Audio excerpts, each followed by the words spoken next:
Часто в фильмах мы видим, как главные герои с первого выстрела разрушают замки и идут дальше. И сегодня мы решили проверить, так ли это на самом деле. Мы подготовили крепление и купили много различных замков, но где взять хоть какое-то оружие? И тут Степа признался, что когда-то нашел металлоискателем в лесу вот такой пистолетик. А дедушка Куки, оказывается, воевал с немцами и запрятал в лесу еще больше оружия. Мы получили карту его местонахождения и выдвинулись на поиски. Найдя обозначенное дерево, мы начали копать и наткнулись на какой-то мешок, внутри которого было еще несколько пуколок, и мы поняли, что все не так плохо. Найдя мертвое дерево, мы прикрутили к нему доску, на которой будет висеть замок. Первым кандидатом был дешевый замок за 140 рублей. В целях безопасности надо надеть защитные очки и защитные перчатки, ведь мы профессионалы. Первым испытывать замок на прочность будет пистолетик с вот такой пулькой.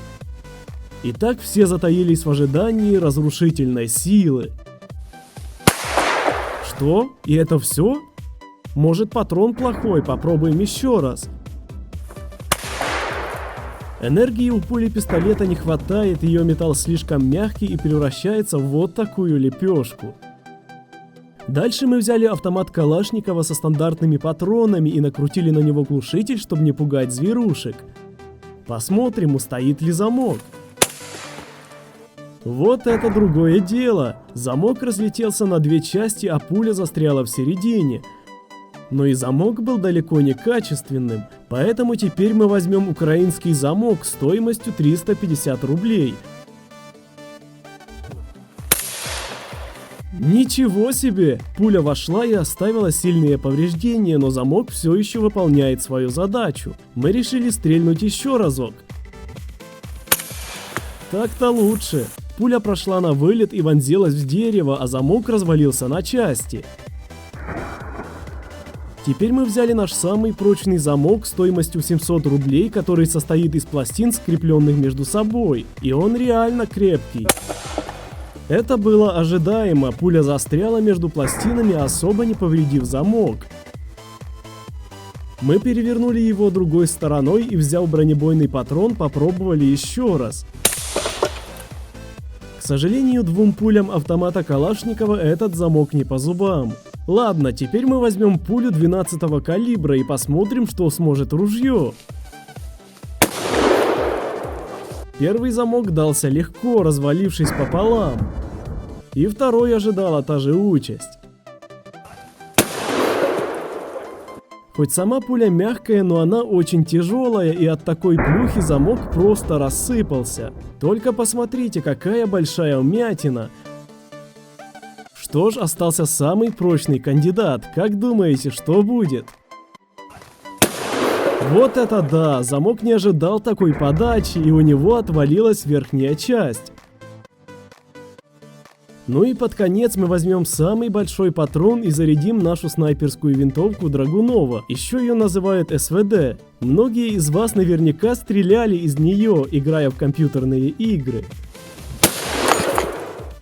Пуля прошла и просто с мясом вырвала его часть. Что же будет дальше? Мы попали в край замка, и он отвалился.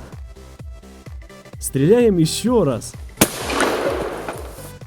Пуля прошла замок как пластилин, и больше мы не стали его мучить.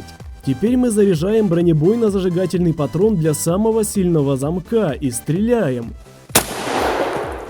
Невероятно, пуля прошила его насквозь, а след остался будто от прожигания каким-то лазером. Пробуем еще раз.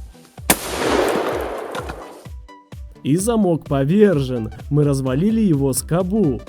Итак, какие выводы, друзья? На самом деле все не так гладко, как нам показывает в фильмах. Хоть пистолет у нас был не самым сильным, но он не справился даже с дешевым китайским замком. Я очень сомневаюсь, что с помощью пистолетов можно разрушить нормальный замок. По поводу более мощного оружия, да, это возможно, особенно если это дробовик с цельной пулей. У нее огромная энергия, и она идеальна для разрушения чего-либо. Винтовки меньшего калибра также справляются с задачей, но зачастую для этого требуется несколько выстрелов и попадания в слабые места. В итоге это занимает гораздо больше времени, нежели в фильмах. Если вам понравилось видео, то никогда не играйте с оружием, это опасно.